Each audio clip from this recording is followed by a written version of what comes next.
So, good morning mga kapursigi.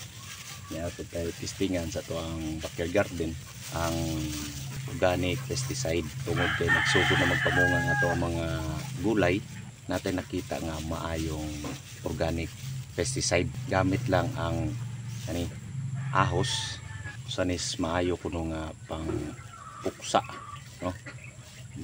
Pwede siguro siyang maabog or mapatay. Kauban ang mga dahon sa papaya. Ito sa gulong. So duha lang ka ingredients ang ato ang testingan. Ngayo taog dahon papaya kaya atua igo pa man nag-ira sa to ang papaya. May pa man katuto manad ko to kung goods ni siya na organic pesticide. Ato may itong gamiton, itong pangungaan tuhon. Atong testingan ani 5 kadahon sa papaya unya duha ka bumbilya sa ahos. So kaning ahos atong hugman ang blender ni nanay, ato na siyang i-blend parang mas makuha ginato ang iyang katas ani. Unya kaning dahon ato na siyang galingon gamit ning ato ang pang galing og dahon sa mulberry para sa pangultik. Kani itong igaling ani kahuman isagol na to sa usa ka balding tubig. Goods baka anong usa ka balde murag naghataghan man guni ato ang tanom na atong isprayhan kaning ato ang ampalaya. Kay namunga naman to siya sugod. Yan ito ang balantiyong, ito ang taong, ito ang kamatis, itong okra, o itong pipino. Dahil pa na itong karabantos. Mga man na yung mga nangunag pamunga. So mo lang sa'yo, ito siguro spray ani. No?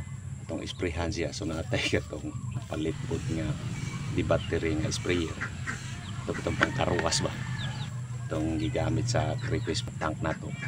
So naman to si dagang klase sa nusol atong pang spray ato ang gamiton. Atong i-testing bisag amabaw las balde naman tay balding gamay kato lang itong isagol ato. Ang uban gani butangan nilag sili, butangan og mga spelain, pero kani ato testingan ato kaning duha lang, kaning ahos og dahon sa kapayas. Okay, atong i-spray tagsa all tog i-spray testingan na may ud may mga puhod ato testingan to siya pasirit og unsay reaksyon sa mananap og sa od. Oh, sige.